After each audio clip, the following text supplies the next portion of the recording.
本师释迦牟尼佛，顶礼文殊智慧勇士，顶礼传承大安上师无上甚深微妙法，百千万千难遭遇。我今见闻得说彻愿，皆如来真实言。为度化一切众生，请大家发无上殊胜的菩提心。接下来我们继续讲，佛子行37颂啊。现在讲的，这个深意菩提心。深意菩提心呢，就分入定和出定。出定对这个贪嗔的对境就不贪着，就是讲这个问题。这个问题呢有分两个啊，就一个是对这个贪境，对贪性的这个对境呢，不做这个施者，不施者。对嗔恨的对境呢，不施者，就是分两种。其中第一个对这个生贪心的对境，就不要去这个去执着，就这个意思。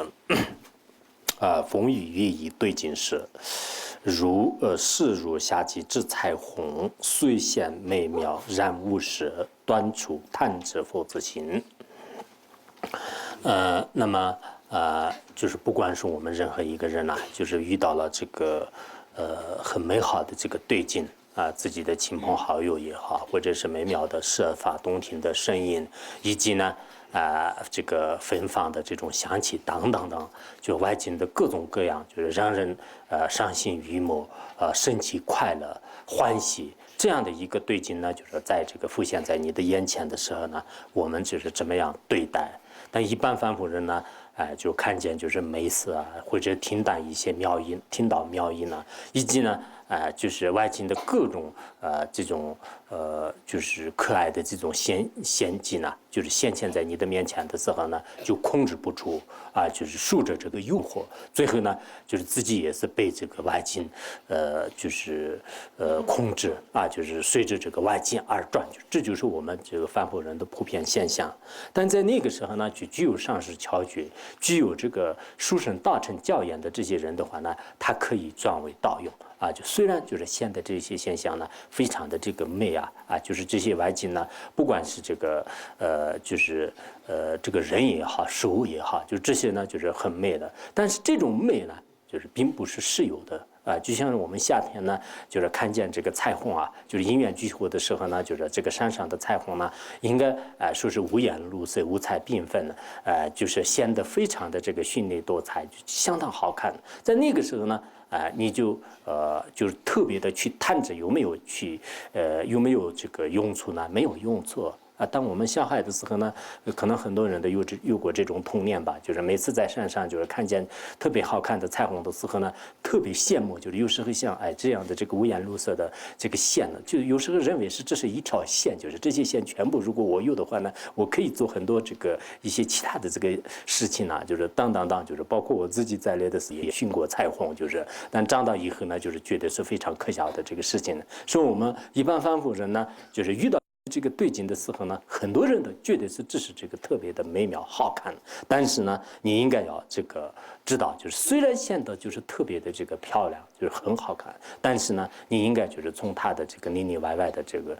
本体去做观察、分析、剖析。那个时候呢，就是一切的这种现象呢，就是全部都荡然无存，就是根本没有这个任何实在的意义。所以呢，我们就是端出贪执，就是对世间的这种贪执是最可怕的事情以前那个那罗巴尊者也是。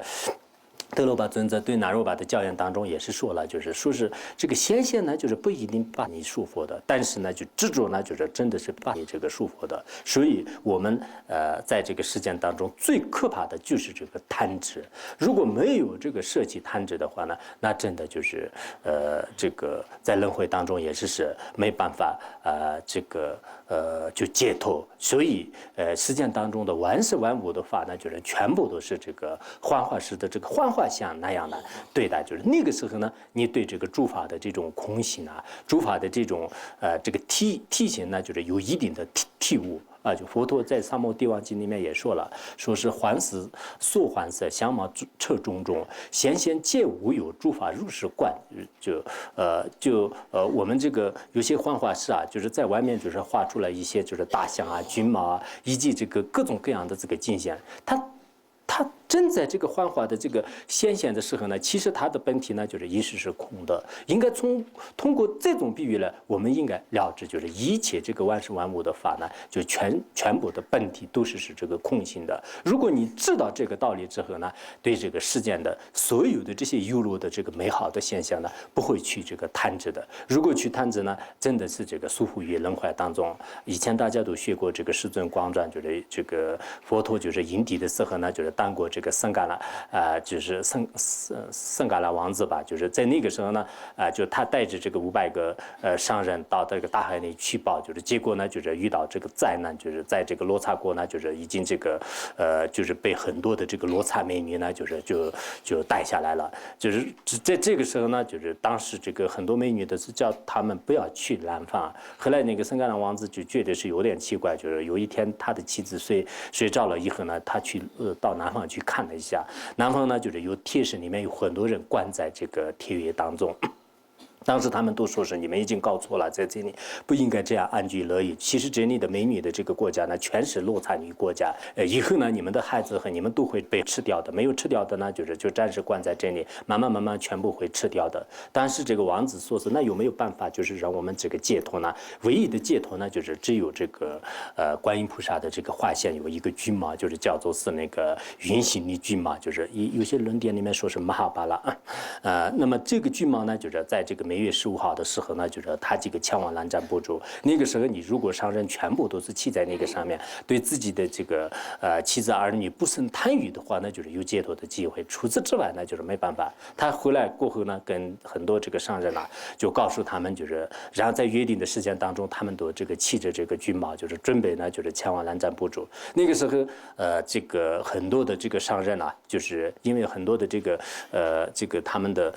这个妻子抱着这个孩子来到这个面前，就是说有些呢说是这是你的这个孩子啊，这是你的妻子啊，或者是这是你的这个幼小孩了，乃至这个什么这个珍宝啊，当，就是每一个人就是说出一些就是可爱的就是词语。在这个时候呢，就是很多商人都是就是生起贪欲，就是生起执着，生起执着之后呢，就是全部都一一的掉下来了。结果这个王子呢，就是一个就是来到这个南瞻部洲，就是佛陀在有关佛经里面也说了，就是当年的那种这个贪执，就是贪执，就是自己的这个我和我所的这些人呢，就是贪执轮回的人不能解脱的。像那个王子那样，就是不贪执这个我和我所的呢，有这个解脱的这种希望。所以我们现在的很多的。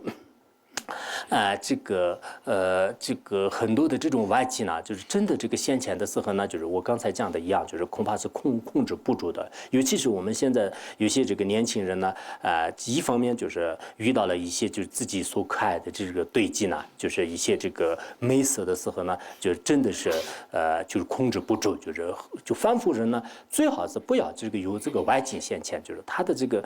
外境这个先前的话呢，那就是以真正这年来对着的话，那就那个时候就非常这个糟糕，就是非常麻烦呐，就是因为他的政治正念呢，就是很薄弱的，长期以来并没有这个熏习过。这样一样呢，就是首先都应该远离，就是前面所讲的一样，就是这些对自相续当中带来贪嗔的这个对境，就是这一点就是很重要的。首先呢，应该就是注意，就是最好不要就是去这种环境当中，即使你去了以后，你最好不要就是待在这里，否则的话呢，在你面前真的这个显现你所这个升起贪心的这个对境的时候呢，就没有办法的。因此我们这个要求呢，就是最好的这些佛教徒啊，就是除了真正的这个让我们的这个文思修行的有些有利于这样的以外的话呢，就是不要用现在的很多的一些这个上网啊等等，就是去年有一些人说是有些法师呢，就是在电视上骂电视，就是但我也是可能是这样的，但是我们没有利用就是现在的这个一些科学技术的话呢，恐怕就是世界上的那么多的人啊。那这个听说佛法的这个机缘的是没有的，我们应该这个取舍。一方面呢，讲现在的这个网络和电信呢，对我们来讲提供很好的这个方便，但另一方面上，很多的这个就是人呐，就是被现在的就是各种眼花缭乱的这个外境呢，就是被这个摧毁啊，就是非常的这个可怕。古人也说是说这个非礼勿视啊，就是不该看的这些净土和不该看的这个外境呢，就是最好的是不要去看呐不应该听的这些这个讯息呢就是咨询呢，就是最好不要去这个接受。古人是这样讲的，但是我想当年在那个时候呢就恐怕世界上呢就是没有就是现在那样的这种各种各样的这种景象。那现在的话呢，就是外境的什么样的这个景象呢，就全部都已经现现了。我们凡夫人的话呢，本来都是这个自己心相续当中全是贪嗔痴的杂念，就是很多的就是不干净的这个垃圾啊，自相续都是这样的。然后你再增加一些外面的这个幻化，就是很多的这个现象来这个关进来的话呢，那真的非常的这个可怕。就是你这个垃圾堆的太多了的话，那就是最后就是会爆出来的，会溢出来的。最后的话呢，就是真的这个自他都会坏的。因此我们在座的有些这个出家人的话呢，就是真的是就是关于这个对这个伤亡啊，就是关于就是对现在的一些这个就是有些这个技术方面的话呢，务必要这个注意。你没有一定的这种政治正见的话，那就是恐怕是这个是毁坏就是自相续的一种因。因此自己呢就是始终都是要这个观察，就是看你自己的这个能力和定力啊，就是这一点很重要的。否则的话呢，就是恐怕我们很多人啊，就是现在的这个包括一些这个居士的话呢，就是现在真正该学的一些佛教的道理的话呢，他们都不学。就是刚开始的时候呢，就是像那个好好的这个听一堂课，就是然后通过电脑呢，就是准备听一堂课。结果呢，就是一打开电脑之后，真正的这个佛法的内容的话呢，要灌入你的这个心的相续呢，就是并不是很容易的。因为一方面佛法是很深奥的，不像现在的一些实践的分别，连胡言乱语一样的。一方面呢，自己没有一定善根的话，那就是可能在那个时候打瞌睡啊，或者是这个大妄想啊，就是有种种这个违缘就是出现的。而实践的贪嗔痴的这种因呢，魔王波旬也是在旁边给你制造顺缘，所以自己的这个心呢，就是马上就是已经进到这样的不清净的外境当中去了。这样之后呢，就是自己都被这个彻底完蛋了。所以我们就是真的是现一些美好的这个堆积呢，就是一切伤心欲目的外境这个现在你面前的时候呢，是到底是魔还是这个圣，就是应该自己去这个取舍观察。如果没有这个观察的话呢，那就是最后自己也是不知道，就是自己引入到什么样的境地去了。所以在这里的这个教言呢，就真的很殊胜的。这个佛子行呢，我前面也已经讲过，就是就具有这个殊胜的加持力啊，就是你就不知不觉呢，你的相续当中的很多的烦恼呢，自然而然会断掉的。因此，我们的这个道友们呢，就是在平时就是不仅仅是你就背诵一遍就可以了，就是平时呢，就是念诵一遍。我都真的是这样的，就是把它放在自己的这个念诵经里面，就是有时候呢，空的时候在一个月当中是念诵1次2次啊。就是经常是这样的，这是20多年以来也是一直没有间断。就是原来我刚开始的时候每天都是念1遍，就是这是可能好多年了。但是现在的话呢，因为各种各样的这个硕士吧，就是确实是就是每天就是不能保持。但有时候呢，就是觉得是就这么好的这个法，在这个世界上的是找不到的。我们上师如意宝智在有生之年当中呢，着重弘扬的就是这个法。不管是到哪个道场里面去，到什么样的这个环境当中去呢，就是哪怕是这个时间特别急的话，那上师经常说，那有没有一个传佛子行的这个时间呢？就是我们念1遍吧，就是那真的人比较多，还是给他们耳边听1遍的话，那就是对他们的相续当中还是这个种下菩提善根，就念1遍吧。以前上次去美国的时候呢，有一次的是在一个道场当中，就是特别忙，就是特别忙。但后来呢，就是他们说是最殊胜的一个法，就是可不可以上师呢？就是在短暂的时间当中给他们传授，就是然后上师说可以，我给你们传一个佛子行，就是在短暂的时间当中给就是这些人呢，就念了这个佛子行的传承。就是所以我想我们每一个人呢，就是对法的这个重视，这个力度呢，就是恐怕不够，就是一定要就是对这个法呢，看着是如意宝那样的话呢，那就是它会起这个如意宝的这个作用。就是如果你把它看着是一般的这个只有37颂，37颂的话呢，我也会做的，就是我不要说37颂，我38颂的话，1个小时当中的可以写出来就是那这样的话，就是它就没有价值了。就你没有把它看成如意宝那样的话，那如意宝也是不会将来洗涤啊，这一点大家应该清楚的。所以，大家在这样的这个书生教养当中呢，应该要一些这个吸取一些这个养分，应该呢就是滋润自己的相续。下一个宋词呢，就是讲那个对诚信的对境呢，就是不要去贪执的，不要去失之啊，就这个意思。竹枯入筒子，蒙子视弥显，志士成疲惫，是故早已无于言事，是为幻想佛自行。那么，我们就是遇到的，就是各种这个怨恨的敌人啊，或者是一些邪魔外道的这个干扰，以及这个自身上这个出现各种这个疾病呢，等等，就是这些现象的话呢，那么都是应该说是没有任何这个可治的去这个执着的，那么因为不管是贪心的对境呢，嗔心的对境呢，全部都是那个就是应该说是贪心。成型的这些对境的话呢，全部都是我们的一种这个自作现象的，这些呢就是全都是应该看作为幻化的，就阿底峡尊者也是这样讲的，贪嗔啊，就是贪嗔尽显示思维，就是如幻化。就是阿底峡尊者说得很清楚，就是我们就是现的这些贪嗔的这个对境的时候呢，应该把它就是当作为这个幻化相有幻化相，不要去制作，这是最这个殊胜的。儒心论里面也说了，就是说是这个不知乐意物，必为正妙物。就我们没有去制作这个乐意的物，或者说是贪嗔的这个对境呢，那这是这个最殊胜的这个事物了就实践当中很多人都可能不知道就是执着才是对的，就是漂亮对有漂亮的这个执着才是对的，然后仇恨呢就是有仇恨的这种怨恨才是对的，就很多人是这样认为的，但实际上呢就并不是这样的。当我们这个遇到了一些痛苦的这个对境的时候呢，应该就是这样想，就像是在梦中呢，就是在做梦的时候。你就从来没有这个孩子，然后就是突然就或者是通过各种因缘呢，就是生了孩子，然后生孩子以后呢就很欢喜就这个宝宝特别好看很可爱很乖就是应该用什么来这个沐浴就是用牛奶来沐浴还是用那个细粉来洗澡？开玩笑，有没有这个传统？我开玩笑。然后，就是在那个时候呢，就是突然就死了，就死了以后呢，就是非常非常的这个伤心。那伤心的话呢，其实就是在梦中，第一个就没有生过孩子，第二个呢没有死过，这就是自己徒劳无益，没有任何的这个事业。你醒过来的时候，这些执着有没有用呢？是不是正事呢？肯定不是这个正事的。佛陀在佛经里面也说了，说是如女梦中见二生父死亡，生息死忧伤，诸法如是观，就是有一个少女呢，就是她也是在这个做梦的时候，就是孩子生了很欢喜，最后死了以后很痛苦，但这些都是这个不存在的这个现象。同样的道理，我们现在实践当中的所有的这些刚开始的这个。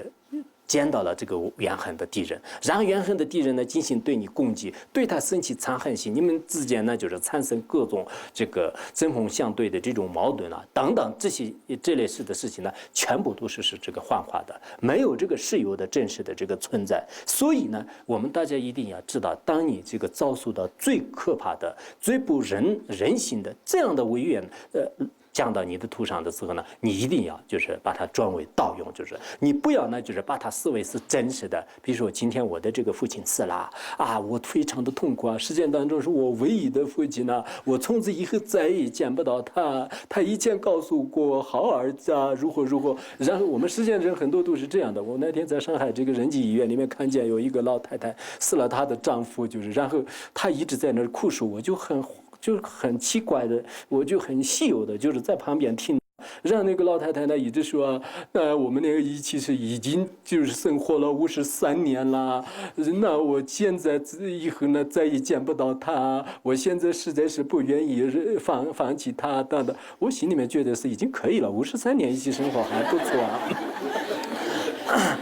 真的时间当中的很多这个事情呢，就不要说这个53年，就是可能那个短暂的时间也好，长远的时间也好，凡是我们这个遇到的这些招数的各种各样的这个违缘的时候呢，你应该把它这个关注这个幻化啊，就把它关注这个幻化，就是幻化呢，虽然这个现象，但是呢，就绝对是不会有这个真实的这个实有。说我们遇到的这些痛苦呢，就是它一定会是这个消失的，它呢就是只不过是就展示在我们这个心面前呢，就是出现的，是于此的一种实质而已。我们那济天菩萨也说了，就是说是于之所知的和什么何以幻化物吧，就是说于此的这些人呢，就是他所执着的地势的这些法呢，就是全部都是不存在的，这跟幻化物呢，就是没有任何这个差别啊，就没有任何差别。因此我们要懂得就是这些教言，这些教言呢，就如果真的逐渐自己关到自己的这个内心当中的话呢，当你这个遇到这个违缘呐，就是得癌症也好，就是得什么艾滋病也好，得什么样的这种病的时候呢，自己都觉得是人生就是这么一场梦啊，在梦幻当中呢，就是遇到这些不应该就是有如实的这种痛苦。如果你没有就是如实的这个担着的话呢，那你一定会是就是能解决这个问题的。南日唐巴给须也说了，鸟之诸法皆如幻，解脱解脱贪执之殊乎？就是一切诸法呢，就是全部都是像幻化一样。如果我们解脱了这个贪执的话呢，那就是真正的这个修行人，就是不被这个世间八法这个所染污的。在这个过程当中呢，大家都一定要就是观察自己的这个相续，就是自己触到违缘的时候呢，很多人就是没办法转为道用，就是特别痛苦。尤其是佛教徒啊，我学佛很长时间，那为什么我今天生病呢？有些说起来的时候特别可笑啊！就是我们在这个世界当中，佛陀也并没有说是你只要这个学佛的话，所有的人呢就是平平安安的，永远也是不生病的。佛陀已经给我们讲了，就是轮回的真相就是生老死病了。生老死病是每一个众生都会这个经过的，而且还有就是众生呢有八大这个我们这个人类的话呢有八大痛苦，有八大痛苦呢就是每一个人的这个身上呢都会这个出现的。所以呢就是我们这个学佛了以后，并不是说这个所有的这些八大痛苦呢就是不会这个遇到的，不是这样的。轮回本来都是痛苦的本性，只不过是你没有这个认识它的本性。我们如果认识了痛苦的本性是这个如幻如梦的，没有这个真实的实在的这种这个实体的话呢，那自己这个所作所为都是应该就是很这个自在的，很快乐的。应该当你遇到痛苦的时候呢，就是你可以转为道用；当你快乐的时候呢，你也不会过于的这个傲慢。这就是我们修行人的一种这个标准啊，就是修行人的一种这个标准。所以我们非常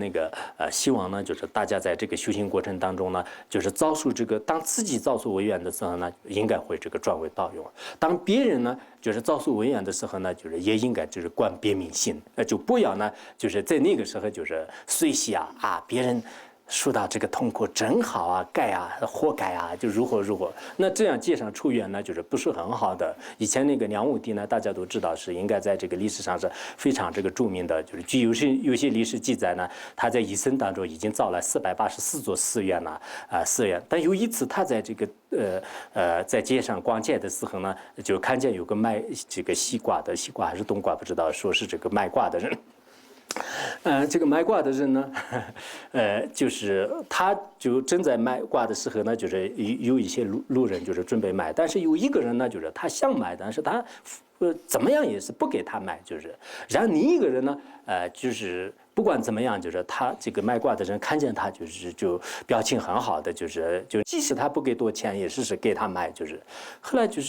这个。国王就是那个梁武帝呢，就是觉得有点奇怪，就这两个都是以前他素不相识的人，为什么是对一个人的态度那么好，对一个人的态度不好？后来那个智公禅师呢，当时是他的国师，就是他有这个疏明通的，然后通过他的这个智慧来一观察的时候呢，原来就是这个卖瓜的人呢，就是实际上是受过判死刑的人，就是他的前世呢就是被判死刑。当时判死刑的时候呢，就是刚才那个第一个卖瓜的人，就是也就是说他呢就是随喜他就是应该死啊，就是该死啊，活该啊，这些坏人就是造了这个滔天这个罪恶啊，就是一定要就是判死刑啊，就是他就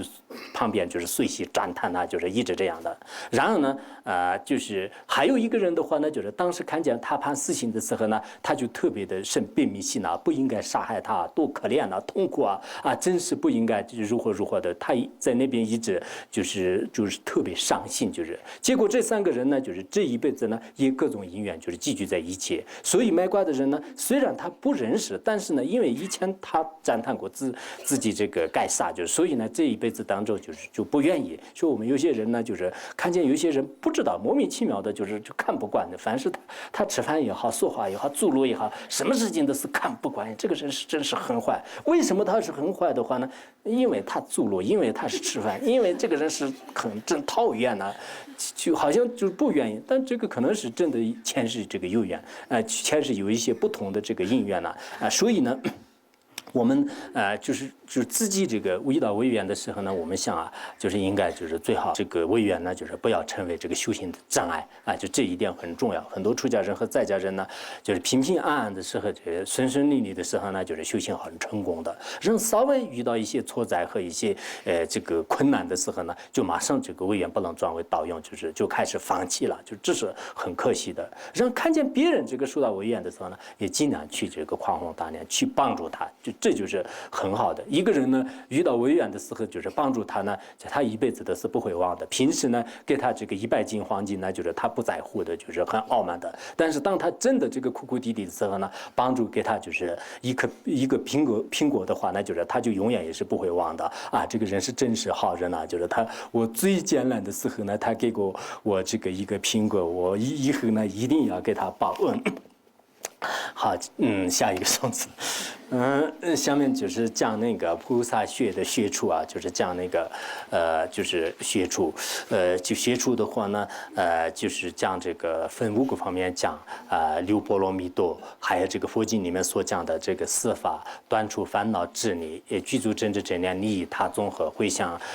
这个功德啊，就是圆满这个菩提，就分5个方面。其中第一个就是讲六波罗蜜多呢，分6个，就是布施波罗蜜多和持戒安忍，然后那个精进禁律就是智慧吧。还有禅定讲了吧？六波罗蜜多。那么六波罗蜜多呢，首先就是讲的这个布施啊，就布施，获得菩提是身上舍，何况一切身外物，故不图报。以俗过，慷慨布施佛则行。那么讲布施，我们这个要最后获得圆满如来真等觉的果位啊，就是菩提的这个果位的话呢，按照这个佛陀的这种本师传的这个历史来看呢，就是连自己最可贵的、最可爱的这个身体啊，也要这个舍弃啊。就佛陀的很多传记里面呢，大家都知道是这个将自己的头目老碎啊，还有那个自己的整个身体的这个部位呢，就是全部都这个就是割下肉啊，出上血啊等等来这个布施这些这个有缘的这个众生佛陀的这些故事呢，我想本色光传当中呢，就是非常非常多的，就是大家都是应该这个清楚的。所以真的，我等大师释迦牟尼佛呢，为了我们这些可怜的这个众生啊，在这个因地的时候呢，有这个恒河沙数的这个身体呢，就是布施过这个众生了布施过这些众生了。所以我们现在就是当然，这个还没有得到一地菩萨之前的话，那恐怕这个身体布施呢，就是现在还不适应就不合理的。佛陀也没有开示，我们也没有必要，就是今天我的这个身体布施给你你要不要我的身体不用这样这个说。但是呢，就是真正的这个身外之物就这些呢，一步一步的应该去这个布施，就是这是非常有必要的。那么连身体都要布施。佛陀有一次，这个成为一个王子，就是到这个路上去的时候，当时他身体非常这个庄严，那么看见一个可怜的这个病人就是马上要死了，就是没有这个希望救了。在那个时候，佛陀当时那个王子就是问你需要什么，他说我需要就是这个骨髓就是但是没有人捐给我，所以我我现在就是只有这个4路1条。后来就是王子这个发现就是这样，自己的这个自己用刀子自己割自己的肉，而这个骨髓呢就捐给他，就这样的。现在实践当中的有些慈善机构里面呢，捐什么器官的，捐骨髓的，捐一些肾脏啊等等，这些现象呢，其实这种行为是应该是非常伟大的啊，就很伟大的。但是最好他们的这个心态呢，就是以这个大乘菩萨的布施心来设置的话呢，那当然这是毕竟是可能有些人是凡夫人，但是呢，这种这个功德是不可思议的啊。现在实际上是有啊，有时候我们看见一些报纸啊，看见一些新闻的话呢，真的凡夫人当中还是到底是菩萨，就如果是凡夫的话，那多了不起啊！就是真的为了一个人的这个生存啊，为了一个人的存活呢，他将自己的最这个珍贵的部位呢，他可以这个捐给别人的这种现象呢，就是现在也是有的。但是真正的实践当中的这个捐献是最伟大的话呢，那就是我们的这个佛陀啊，就是现在有些慈善基金、慈善那个机构啊，就认为是啊，就今天捐了一两个衣服啊，就今天呢就是给别人做了一点呢，这些是小小布施，就是这不叫大布施。真正的大布施呢，你们翻开历史书，就是我们这个伟大的释迦牟尼佛呢，就是为了就是每一个众生，而且这些众生的话呢，就各种层次的，他不讲任何条件呢，你今天是这个好人也好，坏人也好，凡是来一个人，就是给我说要任何一个东西的时候呢，你就可以来做。如果我们这个遇到这种现象的时候，我舍不得割，我不愿意割的话，那真的很惭愧的。就是我们虽然是这个佛陀的这个弟子，但是呢，就是我们这个别人就是所要的这些东西呢，就是还讲条件，因为你人太坏了，就是所以我不愿意给，因为你以前呢就是对我不太恭敬，所以我今生当中呢，我现在呢不给，就是讲很多条件的话呢，这并不是佛陀传记里面所讲的这个内容。所以，我们这个即使将自己的身体也要舍弃的话，那何况说是其他的什么这个房屋啊、车辆啊，以及这个家人、子女等等，就是这些身外之物的话呢，就是更不用这个说的。就是这佛陀传记当中布施品里面呢，也讲了这个很多。所以，我们就是做布施的时候呢，就是不贪求今生当中的任何的这种回报啊。我今生呢就给你好好的这个布施，但愿我今生当中就是这个相貌端严啊。或者身材魁梧啊，等等，就现在很多实践人呢，就是做一点布施，做一点供养呢，他后面有很多的要求啊。我今天给你布施这个100元，你可不可以让我身体的上面的病全部消掉？就是让我家庭一定要这个顺利，让我的丈夫呢，就是一定要就是喜欢我，等等。就实践人有时候这个100块钱呢，就是还是有很多的条件，就是不敢接受。然后就这是今生当中的一切这个过报，就是然后还有这个来世的过报。有些人呢讲我今生当中就布施啊、供养啊，那这个来世呢让我这个变成一个富翁啊，或者是转生到天趣当中去啊，让我做这个天人啊，就过天人的生活等等。那这些这个回报和遗俗过报，什么需求都是没有的，没有任何条件，只要众生获得快乐、获得利益，就是我的这个唯一的目标、唯一的这个利益。这一点我们现在的是真的很多人啊，就是应该这个要想啊，就是要想啊。就佛陀的传记里面经常说是你布施身体有什么目标，有什么目的呢？没有什么，只要众生得利益就可以了。除此之外，没有什么别的这个要求和一些这个需求啊，就是没有什么的。因此呢，就是将自己的所有的这些这个财物啊、善根啊，就是全部都是供养，这就是真正的布施道。吉天菩萨也说了，说是这个身财济国的施于众生心，尽所适度愿啊，就是尽所适度愿。意思就是说呢，我们这个身体啊、财物啊以及善根呢，全部都是没有任何条件的情况下呢，就是给众生，给众生的这样的心呢，佛陀在有关大乘经典里面说是，这就是所谓的圆满，就是个不是波罗蜜多啊，就是圆满不是波罗蜜多。这样的这个圆满不是波罗蜜多呢，在我们的这个相续当中，什么时候能升起呢？你就已经获得了就是第一地菩萨。可是我们现在呢，恐怕还不能这个就不行的。但是我们现在还是要去做啊，就是你不能说是我现在不行，所以不是不能这样的，一点一滴的去做。布施过程当中最主要的是最好这个不求他的这个过报，就是不求质布施。就我们那个经庄论里面也讲的是不求质布施，意思就是说呢，我们就不求过报的这个布施呢，就是很清净的，没有条件的这种布施呢，应该很清净的。不多瓦格西说是我们布施的时候呢，首先是这个从一点一滴、一针一线来这个布施，这样呢就逐渐就是一些大的事物呢，你就可以以前有一个领导，就是到我们学院里面来说，我们是现在是以前的一些这个什么这个政策那样，就是不让群众一针一线，就是我们按这个原则来去这个搞工作。后来我们认为，就真的是他跟群众不让一针一线，就是结果后来呢，就发现就是他是个贪官，就是然后他贪污的很多这个钱呢。当时我们说开玩笑，就是他不让一针一线，小的针和线他不贪污，就是要的一些大的这种财富。所以我们这个布施的时候呢，就是不能说是不拿一针一线，应该是先就是一点一滴的啊，就是像布施，就是然后这样的这个布施的心呢，慢慢这个习惯，慢慢习惯以后呢，就是逐渐就是将自己的这种这个财物啊，就是很多都是可以这个布施给众生，就是所以我们布施里面呢分那个法布施啊、财布施啊、无畏布施啊，这些都是我们作为凡夫人来讲呢，也可以啊，就是希望大家呢自己在这个有缘的一些这个宗人当中呢，就尽量的就是将释迦牟尼佛的甘露妙法呢，就是传授给别人，这算是一种这个法布施。但是你在传法的过程当中，不要求名声啊，就我今天传了法以后，可能我的这个名声会不会大振啊？就是昨天有一个法师，就是到外面去。给我汇报，就是他，因为刚开始只是很多新法师呢有新的一些状态，就是这个是我也这个理解，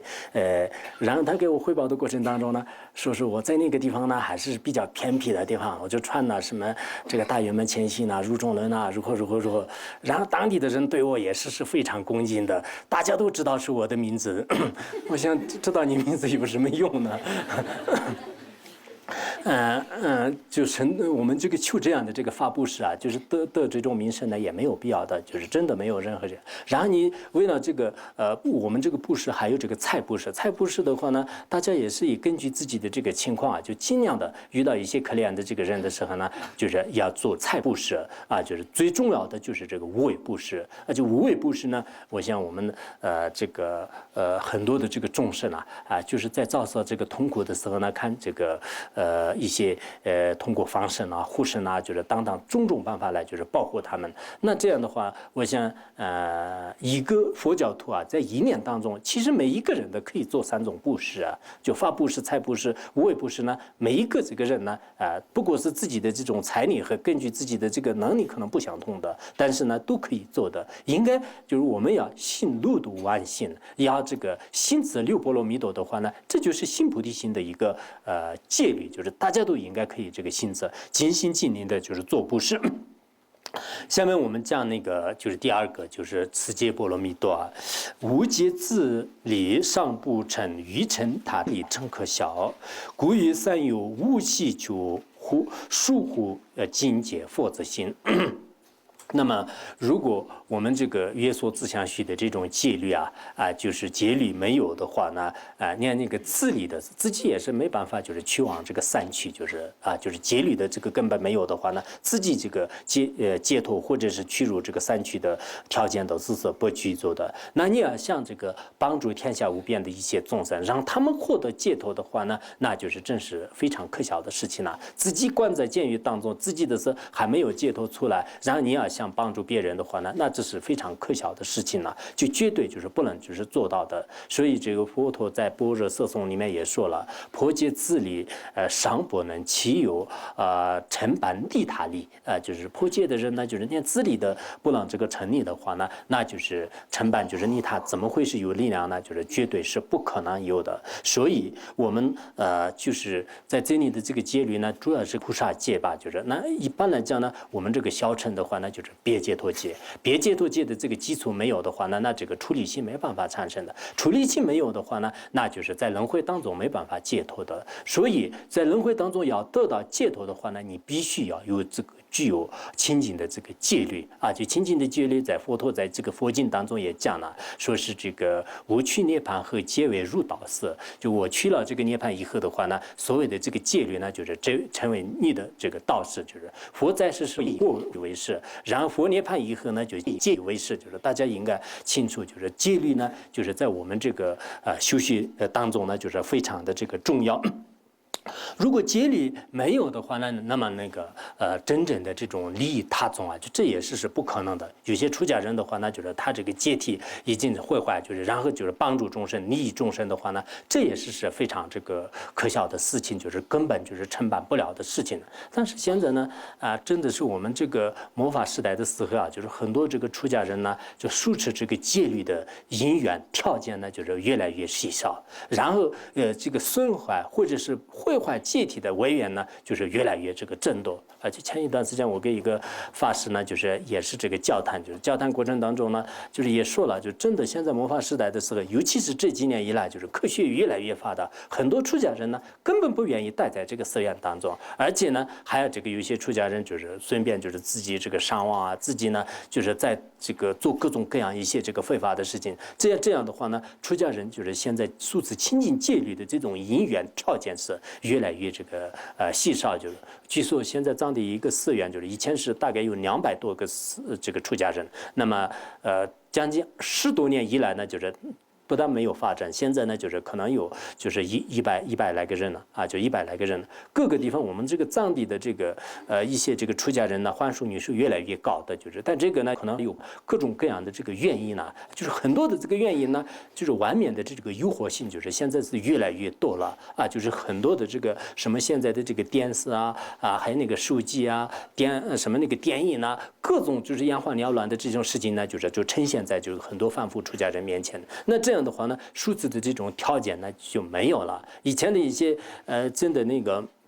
一些老和尚的这个专辑里面看的话呢，真的是他们的这种终身当中的受持清净戒律呢，就是可能后人呢就是只成了一个赞叹的对象而已呢。除此之外呢，真的很多人这个身体力行的话呢，可能越来越这个麻烦了。有时候呢，就有些道友也说了，就是文革那样的这种逆境呢，就是也不一定是就是让我们很多人的这个退失道心，就是现在反而就是条件好了，然后什么这个因缘都已经具足了，那这个时候呢，就是我们凡夫人呢，就根本没办法就是控制自己的这个烦恼。所以有些真的像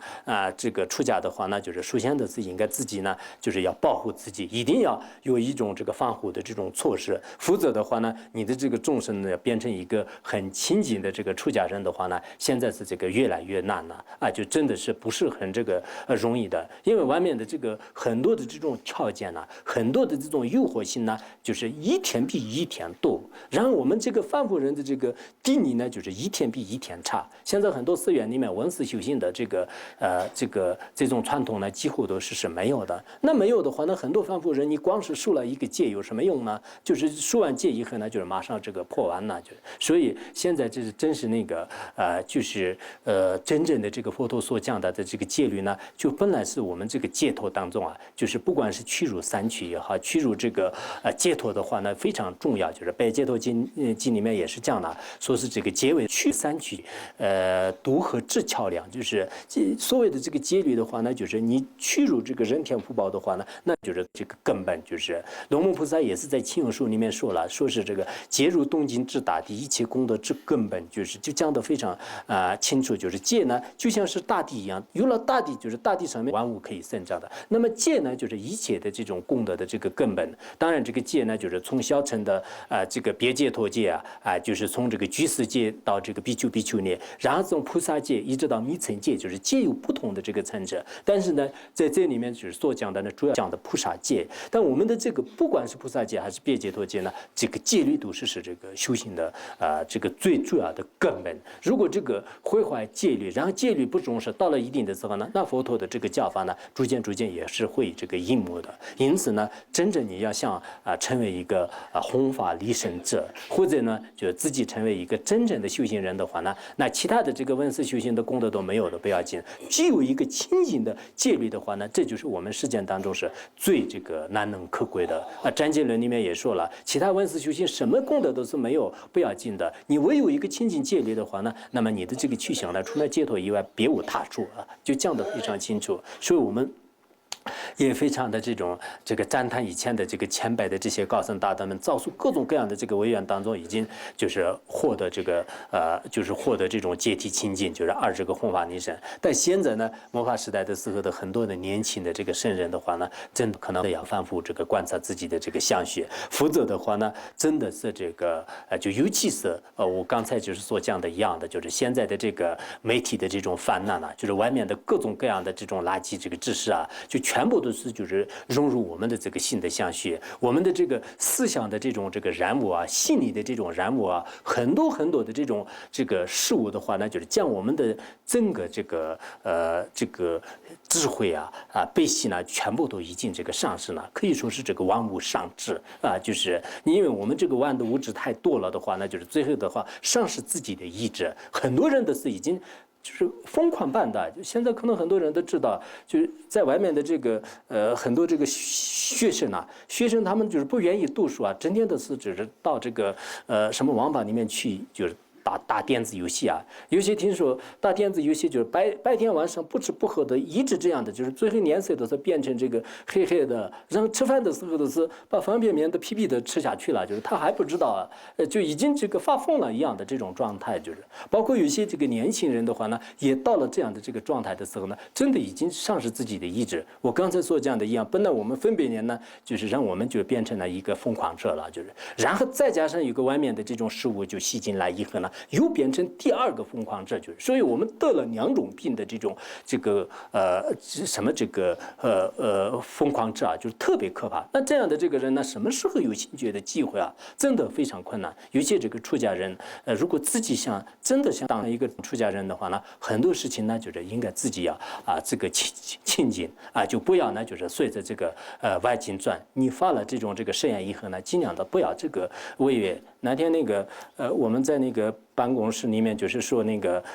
就是我当时叫那个伊西堪波，就是用这个书记来打电话，他说我这个已经发愿了，这里不用书记了，就是发愿了，应该这样的，就是我们这个发愿了以后的话呢，就是不管是遇到什么样的环境，你发愿了以后，我应该不要。我当时确实心里面就是生起很碎细的这种心啊，就是现在书记啊，那个什么电话这些人，我们有些牧民就得到以后呢，就是觉得特别欢喜啊，你看我有了书记啊。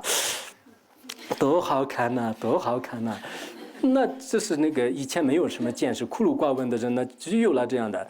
真的这个现在很多不稀有了，就是外面的这些不稀有，内在的这个本质、内在的美啊，就这对每一个修行人来讲是很珍贵的。可是我们很多都意识不到，就是外面就是大世界里面、大城市里面的，每天都是有新的事物发生，明天都是新的分别念，最后都是自己也是就疲惫不堪，就是最后已经这个徒劳无益了。就是什么事白天很多人都是现在这个上班呢。就是什么这个眼花缭乱的事情外面现象，然后完事回来以后的话呢，就不知不觉已经倒下去了，就很多人就是现在。到了这样的状态，那不如呢，就是我们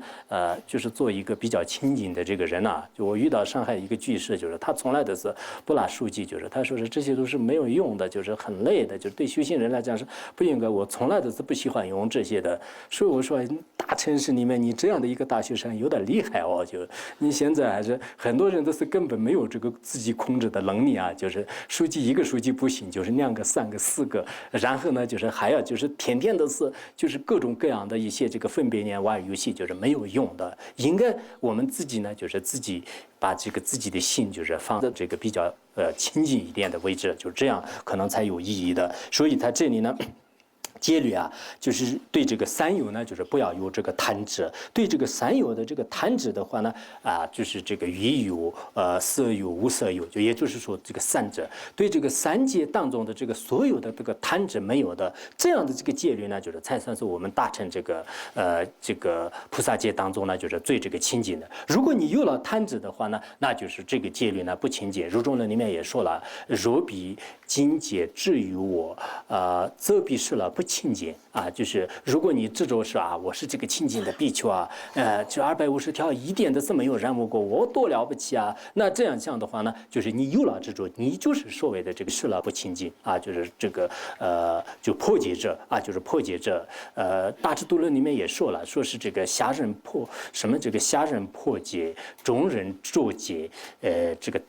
商人呢，是不直接啊，就不直接，也就说的意思呢，就是我们这个一般的很可怜的这些人的话呢，就破这个戒律了。那么中等的这种重视道的人呢，就是他自主戒啊，就自主戒，我要这个保持清净。然后真正的这个商人的话呢，那就是得到了这个三人提供的这种境界。宝积论当中，什么宝积经里面也说了，如果这个自主为自己戒体清净的话呢，那么这就是所谓的这个破戒第一，就是也有这样的这个校正。因此我们这个真正在这里所说的这个戒律呢，就像是菩萨戒里面所讲的啊，就菩萨戒呢，就是全部包括在这个什么那个就禁止恶行戒和色素三法戒、饶益有情戒这三个戒当中，所有的戒都可以包括的。那么这里面呢，其中这个饶益有情的戒是很重要的。意思就是说，我们受戒里呢，就是不贪着就是人和三界的这些案了，而自己呢也不想到说我今天受清净的戒律，最后呢就是获得一个快乐的果位啊。现在我们很多居士受戒呢，就是目的是这样的：我今天好好的受戒律啊，就是我自己一个人平平安安的，就是往生极乐世界，就是拜见阿弥陀佛，就是我现在这个受戒的目的就是这样的。其实这也是可以这样，就是中等人呢可以这样讲的。但是呢，你真正的这个受戒律的目的呢，应该利益天下无边的众生。我现在受戒律，最后呢，我得到一定的果位啊。我得到果位以后的话呢，我可以有办法利益众生啊。比如说一个领导的话，那我现在就是有了这个官位呢，是自己享受呢，还是这个利益人们呢？我们世间人稍微有一点明智的人、有智慧的人都知道是啊，就是得到官位呢，不一定是要享受。以前实践的那个国父孙中山先生也是说了，人生呢就是应该以这个富裕为目的，就是而不应该呢以这个夺权就是夺取为目的。说的我觉得很好，就是如果我们的这个目标就是没有搞错的话呢，那这个实践的这种学业啊，完成的时候呢，其实也是很好的啊。就是你在那个从小的时候呢，我长大以后呢，怎么样为社会服务，怎么样反馈社会，怎么样就是利益众生，有这样的一个心态的话呢，都好。可是不是这样的。以前我们在中学里面我有一个很好的班主任，他天天都是召集我们几个学生呢，你们以后好好的这个读书啊，你好好的读书的话呢，以后就是可以买房子啊，可以娶老婆啊，可以如何。当时觉得是啊，就是老师真的是给我们苦口婆心、语重心长啊，他的教育是真的是很深奥，就是。但现在想起来的话呢，真的是他的教育的目标呢已经这个搞错了，就是应该当时如果我们这个心里面一点一滴的说是你们长大以后可以为社会服务啊，可以帮助很多可怜的众生啊，那个时候如何的话呢，可能我们这个很多人的这个目标呢，就是还是有所打算的。所以现在的有时候呢，真的这个教育啊，就是教育呢也是这个还是有一些这个问题，就是方向搞错了，就是方向。所以我们出家人讲经说法也好，就是居士们学法呢，也不要一味的贪只是我快乐、我解脱、我平安、我健康，一直天天的是这样求着，不合理的。现在很多人真的学了大乘佛法以后，我觉得是有一些帮助啊，就是啊，天天的不管他心里面发的菩提心有没有，但是口头上来说是我要发菩提心呐。大家都好像那个说是这样说，但这样说的话也很好。以前的很多城市里面根本听不到，就是学佛都是治病，学佛都是那个搞一些莫名其妙的这个事情，就是很多人都这样认为。所以我们觉得是讲经说法和很多人听经闻法是真的是非常重要。那么像一个宋词呢，就是讲那个就是讲安忍啊，就是讲欲求妙果之佛子，一切损害如宝藏，故于注重无怨恨，修此安忍佛子心。那么我们这个当求这个菩提妙果啊，在这个过程当中的所有的这个佛子的话呢，就是一切的这种损害、怨敌、邪魔，全部呢就是看着是这个如意宝那样来对待。在当你遇到一些不愿意的这个对境现前的时候呢，他不会就是加以这个派遣，就是加以这个折遣的，一定要就是乐意的这个接受。一个贫穷的人，如果在他的这个家里啊，发现就是赐予一己财富的这种如意宝先前的话呢，那这个西出往外就是肯定乐意接受的。同样的道理，与修持这个大乘菩提的这样的一个这个菩萨的话呢，就是当他这个遇到怨恨的敌人的时候呢，真是求之不得的这是非常欢喜的一种这个对境。所以呢，就是他一定会是这个欢喜的。我们在这个整个事件当中呢，大家也知道是所有的罪里面是嗔恨是最可怕的，所有的这个修行里面就是安忍呢是最有功德的。因此吉田菩萨也说了，罪恶莫过罪恶莫过嗔，难行莫生忍，故应益众你如你修安忍。所以我们那个所有的罪业当中的话呢，就是没有一个就是过于这个嗔恨的。所有的这些苦行里面呢，就是没有比一个修这个安忍更难的了。所以我们通过各种各样的这个方式。通过这个种种这个方法来，就一定要自相续当中这个修持这种安忍波罗蜜多。那么修持安忍波罗蜜多的话呢，当你这个遇到这些嗔恨的对境的时候呢，一定要就是对他这个乐意接受你的这个同行道友同时这些人呢互相。就是有说一些不好听的话，或者说是一些就是诽谤你那个时候呢，真的大家在实际行动当中还是要这个戒束就不要呢，就是一味的觉得这是坏人这是干嘛？这个人是真是就他的这个言辞也好，口气也好，什么都变得特别的这个凶那这是真的不合理的。以前有这种习气毛病的人呢，应该尽量的自己这个改过来。改过来的话呢，我们这个人的本质是具有如来藏的，是善良的，应该是可以这个改的。我们现在实践当中的一些牦牛或者是大象这些也是通过一些这个人就是来这个进行训练的话，那就是他也有这种闻声跳入的一种这个状态，就是也有这样的。何况我们这个人呢，在经过长期的闻思修行以后，自己的这个脾气性格这种暴躁的这种心性呢，也可以就改变的。就大家呢，就是不要觉得是我这是个坏人，我是一个粗暴者，没有这个希望改变为好人就不要这么想，就是应该是有这个好的这种机会。所以呢，对于任何一个人就任何一个众生就是最好不要有怨恨。就以前那个真言法师他说过，我觉得是讲得很好。天下没有一个我的敌人，就是真的。我们在整个事件当中呢，没有一个我的敌人呢，就是才算是真正的一种这个修行。就是那这样呢，就是自己的这个生活呢，就是也是会这个过得非常的这个圆满。否则的话呢，我们整天都是这个看不惯，那个听不惯那这样自己也是这个生活在一种忐忑不安的这种状态当中，就是不合理的。修大乘菩萨的这种修行者的话呢，心里都是快快乐乐的，应该是没有什么这个就是看不惯的当然，你们有些那个就是真的是要度化一些众生的过程当中呢，要该做的事情呢，应该是做的。但平时与道友和世间人交往的时候呢，自己也应该就是毕竟是学过大乘佛法的人，应该自己的心呢，就是应该有这个调整的能力。有一次我给一个道友打电话，就是他一边哭，没事，我有调整的能力，我有调整的办法，没事。他气得就哭得不行了，但是他一边说我没事，我有能力。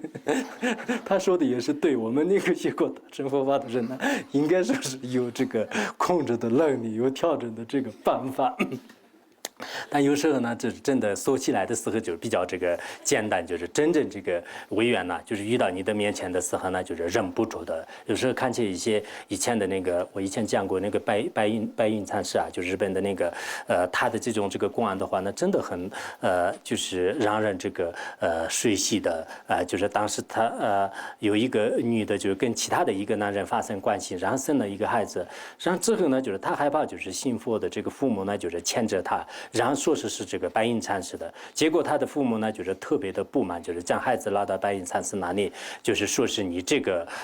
这个败坏这个佛门这个清规的这种假和尚你这样的这个假和尚，你呢就是已经这个坏了我们这个所有的这个人呢，有看清了你的这个出路的这种相就是那么这个孩子呢，就是你带着，就是当时呢白云禅师说是这样的吗？就是他一边这样说，一边呢就是乐意的，就是那个软弱的孩子呢，就是已经这个接受了。他接受之后的话呢，一个和尚带着一个孩子呢，那当然这个路人也是这个白眼相视，就是特别的，就是讨厌他。以前就是他很出名的，后来呢，就是他带着这个孩子就是到处去，连那个孩子喂奶的话呢，就是都得不到。就是后来刚生下孩子的一个母亲呢，都有一种很怎么说啊，就是很不满的这个语气，说是我如果没有看到这可怜的孩子的话，那你这个家和尚我理都不理，就是最后也给他喂了一担这个奶吧。那后来呢，就是那个原来那个女的心里的一直不忍心，就是觉得是已经冤枉他了。后来将把自己的这个真相呢告诉给自己的这个父母，然后父母呢就是非常的这个惭愧难当啊，就是让到和尚面前去这个忏悔啊，就是说原来不是这样的，我们已经这个就是做错了，如何。当时本因禅师呢也说是这样的吗？就是还是原来那个状态，但恐怕我们就是不行了，我们就是一定要就是在那个时候恐怕是怎么说的？就是很多人的可能自己想，在寒地高僧大德当中，真的有时候我们藏传佛教里面呢，也有很多这个相似的一些公案，以前也是有些都是讲过。还有那个布袋和尚的话呢，我有时候看到他的一些这个传记呢，真的特别的这个水细啊，就是别人就是用那个就是粗鲁的语言来骂他的时候呢，就是他也笑眯眯的说是你们骂吧说啊就可以了。然后别人用棍棒当什么东西来打他的话呢，你们不用打我。就自己滚下去啊，就我自己睡下去，然后别人用一些这个什么口水啊，就是拖到他的脸上，他说没事，这个口水自然会干了的，就是很欢喜的。那这样的话，我们很多人可能不会这样的。你为什么不要说口水啊？就是连洗脸水，就是倒到他的血上面的话，那就气得要命，就是。所以我们这个修行的时候呢，就是很多这个高僧大德的这种修行的境界呢，就是真的是在这个生活当中要用的话呢，恐怕很多人是现在是这个有一定的困难，但逐渐的应该这个修持。以前寒山大师也说过，说是红尘百两囊茫茫，人如火似妙方啊，意思就是说呢，我们这个在这个茫茫的这个红尘当中啊，就是这个人如火呢，就其实为人做事的最好的一种这个妙方，就是现在我们有了这样的这种修行，有了这样的这个教研的话呢，自己随时的可以调整，随时呢就是可以度过就是这个岁月，就随缘而度这样的这个日子，就是它后面还有一些很好的一些寄送，就是所以我想我们就随时的是就是就按照这个大乘佛教的这种教研来调整自己，那么就是修持安忍波罗蜜多呢，这是对每一个修行人来讲也是非常重要的。好，讲到这里。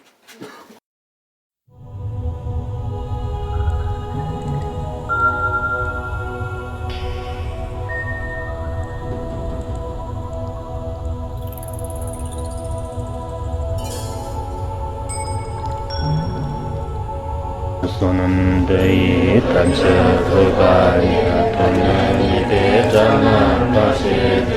jirgana jirano chupai chupun sonen droa droa sho